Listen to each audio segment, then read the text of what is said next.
Þess vegna endurvinnsla ákaflega mikilvæg, sér í lagi iðnríkjunum þar sem neyslan mest. Í tengslum við úrgang og endurvinnslu gjarnan talað R-in 3, reduce, reuse, recycle. Með öðrum orðum, við verðum að sinna 3 þáttum. Minnka úrgang, til dæmis við framleiðslu, pökkun og fleira. Endurnýta nánast allt sem tilfellur. Endurvinna það sem ekki hægt að endurnýta. Nýsköpunarmiðstöð Íslands hefur, undir stjórn Guðbjargar Hrannar Óskarsdóttur, leitað að rannsóknarverkefnum í tengslum við það sem þau kalla að loka hringnum. Að nýta úrgangsefni og hliðarafurðir betur. Til dæmis úr jarðvarmaframleiðslu, álvinnslu og kísiljárnvinnslu og stofnunin á gott samstarf við fyrirtæki á þessum sviðum. Ál framleitt með því að nota raforku til að vinna ál úr súráli sem flutt til landsins. Til þess þarf meðal annars rafskaut úr kolefni og annað skautið á botni hvers bræðslukers. Kallast annað forskaut en hitt bakskaut. Skautin eyðast og þau endurnýjuð. Við framleiðsluna myndast mikill hiti og verður að einangra kerin að innan með eldþónum múrsteinum. Kerin endurfóðruð reglulega og leið skipt skautin á botnum þeirra. Gamlar fóðringar brotnar burt og skautin líka. Blandan kallast kerbrot og þau hafa verið urðuð til dæmis í Straumsvík. Alcoa Fjarðaál hefur sendt kerbrotin til endurvinnslu í Bretlandi. Auðvitað best að endurnýta þau innanlands. Búa til nothæfa vöru. Öll álver hérlendis stefna þessu og þá í samvinnu við Nýsköpunarmiðstöð Íslands. Þetta á líka við álgjall og ýmislegt fleira sem tilfellur. Já, við að senda til endurvinnslu 6-7.000 tonna á ári af kerbrotum og hér dæmi til dæmis möguleg kerbrot sem þetta mestu lítið kólefni en kerbrot hefur svona 2/3 lítið kólefni og svo önnur einangrunarefni.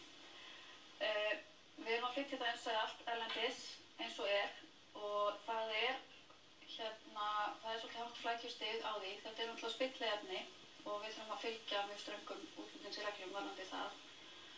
Og það getur, ef ekki réttast eða valdið töfum í ferlinu hjá okkur.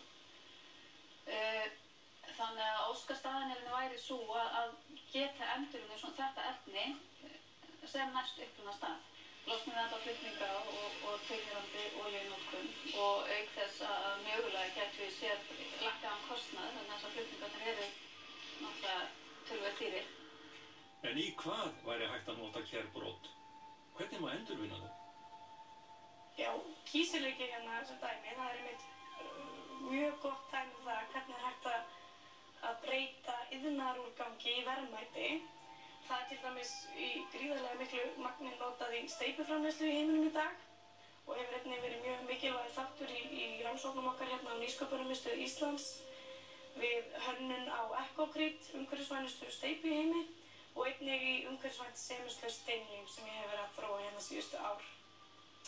Kerbrotin hins vegar, þau mjög lítið nýtt í heiminum og flokkuð sem spilliefni og við höfum samt verið síðustu ára að leita leiða og tækifæri við að reyna að koma því í nýtingu, meðal annars með því að þróa aðferð við að hreinsa þau og vinna þessu í kjölfarið og þannig myndu opnast ótal nýtingamöguleikar.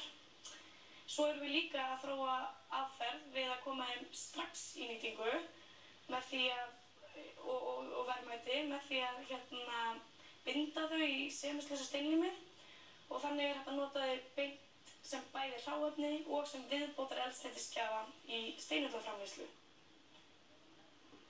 En að öðru, álgjall fellur til við framleiðsluna þegar fleytt eins konar álfroðu ofan á bráðna áli í kerunum.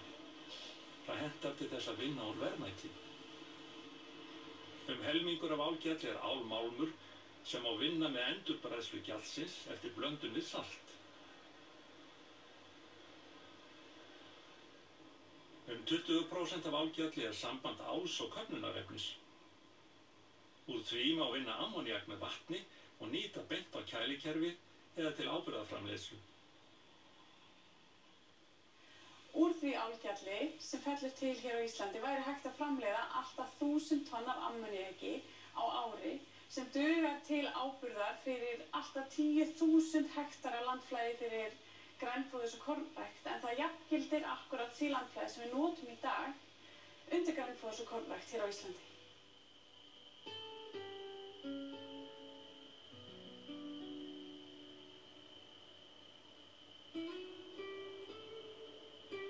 Fyrirtækið Alur á Grundartanga vinnur sem sagt með nýsköpunarmiðstöðinni við að koma nýjungunum inn í sitt framleiðsluferli. Hér má sjá hvernig margt gæti áunnist með endurvinnslu úrgangs frá álverum. Við hittum fyrir Matthías Matthíasson, framkvæmdastjóra Alls. Hvað eru það að framleiða hér af áli úr álgjallinu? Við erum að taka á móti svona 5.500 tonnum af álgjalli og erum að vinna úr því kannski 2.500 tonn af hreinu áli og við erum með þennan feril hér, við tökum á móti gjalli, við mókum í hleðsluvél ásamt salti sem er hér og hleðsluvélin gengur inn í ofnin og svo erum við að hita ofnin og þetta er unnið með ákveðnum ferli. Þegar sáferil er búinn þá er rennan hér, henni er stillt af fyrir framan ofnin og það rennur í henni ofan í næstu rennu fyrir neðan og það er steypt í þessi mót hér og þetta er útgáman hér, það er hreint stál í svona móti. Og er einhver hliðarafurð þá, eins og þú segir? Saltkaka. Stöndum hérna við þessa saltköku sem þú nefndir áðan. Hvað með hana? Hvað sjáum við fyrir ykkur í því? Í dag er hún send til Bretlands til frekar endurvinnslu.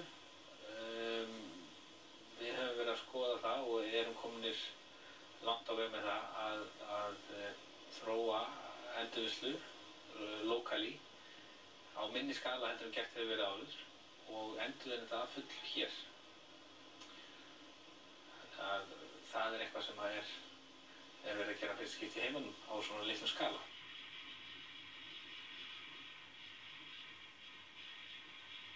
Í Hellisheiðarvirkjun er verið að dæla vatni með koldíoxíði og brennisteinsvetni, svokallað súlfix-verkefni, ofan í jarðhitageyminn og losa okkur við hluta af eldfjallagassinu.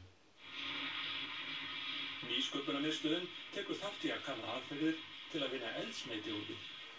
En gasið frá súlfixstöðin það inniheldur 20–30% vetni og 50–60% kolsýru. Og núna er þessu bara sleppt út í andrúmsloftið. Og spurningin er, getum við nýtt þetta vetni til þess að framleiða til dæmis eldsneyti, til dæmis metan. Og það sem við að skoða þá núna í þessu verkefni er hvernig við getum meðhandla gasið þannig að við fáum gas af réttri samsetningu fyrir metanframleiðslu. Og þá er ein hugmyndin gengur út á þá að nota örvörur, sérstakar örvörur, hitakerfur örvörur sem hafa einangraðar úr íslenskum hverum til að framleiða metan úr kolsýru sem lunds kemur upp á með gasvinni á Hellisheiði og vetni til þess að framleiða metan. Upp á Hellisheiði mætti líklega framleiða um 500.000 rúmmetrar af metan á ári sem getur dugað fyrir 500 bíla og þannig stuðlað að minnkun og losun kolsýru á Íslandi. Ef við vildum fara í stærri framleiðslu þá þurftum við að framleiða vetni sérstaklega með rafgreiningu á vatni til dæmis og með því að nýta allar kolsýruna sem fellur til á Hellisheiði og við getum bætt við vetni sem þarf